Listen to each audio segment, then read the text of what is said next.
Let's bake cupcakes and talk about this book. It's Christmas Eve and I'm baking cupcakes for Jesus' birthday.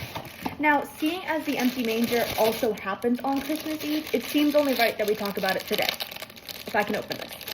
The Empty Manger is a kid's mystery novella that follows Paxton and his two best friends as they try to find and save the baby Jesus figure in time for Christmas Eve service. That was an inefficiently small cut. The original idea for the story came to me while I was watching a Christmas light show with my family.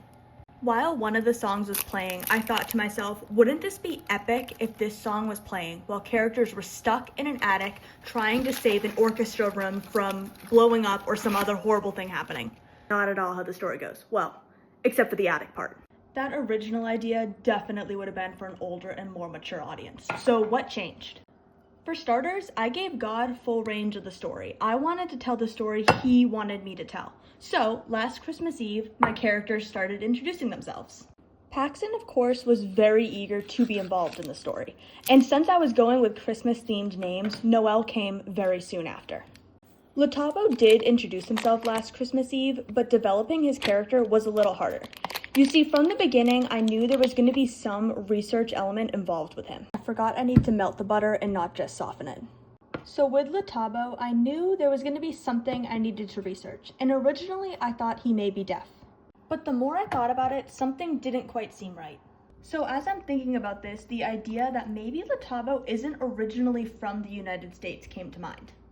And that sat right, so I started trying to figure out where he was originally from, and then when I decided, Cape Town, South Africa, I started doing research on the culture. And the final result is this. Latabo and his family moved to the United States from South Africa 6 months ago. So the characters and the original blurb, which is near identical to the current one, all came to be on last Christmas Eve. After that, I started outlining from cover to cover. I outlined 14 chapters. You see 14 chapters in the book. That, pretty straightforward. I don't need to explain it. And then on January 20th, you can see the first doc I made in regards to drafting the book was made.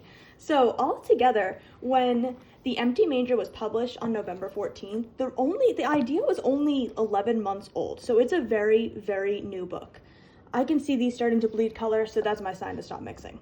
Now, The Empty Manger was written with a message, a Christmas message. I wanted to remind kids that Christmas isn't all about presents and Santa Claus.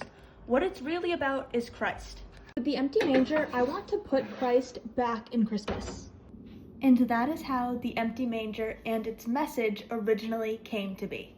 And I know Christmas is going to end at midnight tomorrow, and maybe you're a Christmas should be year-round, or maybe you're a Christmas and Christmas Day person. Regardless of how you feel about it, and regardless of technically speaking, December 26th isn't Christmas, I want to remind you that Christ does not end on Christmas. Christ is a year-round celebration. And these cupcakes are Belle approved.